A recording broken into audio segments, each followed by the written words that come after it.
Générateur de mots de passe, partie 2. Bienvenue dans ce tutoriel sur la création d'un générateur de mots de passe sécurisé en Python, partie 2. Abordons maintenant une version avec une architecture propre, orientée objet. L'objectif est d'avoir un code factorisé, sans perte d'informations, stable et réutilisable.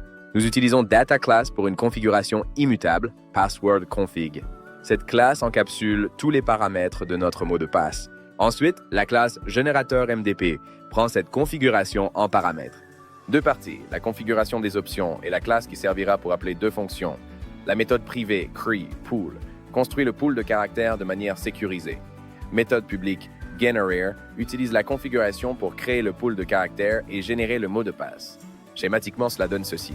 Enfin, nous créons une instance de password config, puis de générateur MDP et appelons générer pour obtenir notre mot de passe. Dans ce code, on voit l'instanciation des classes password config et generator MDP qui sont dans la fonction lancer CLI. Ensuite, on lance cette fonction en dernière ligne. Ce notebook met en pratique la génération sécurisée, le typage simple, la validation stricte et l'encapsulation propre. Il assure l'immuabilité des paramètres, zéro dépendance externe et un code stable et réutilisable.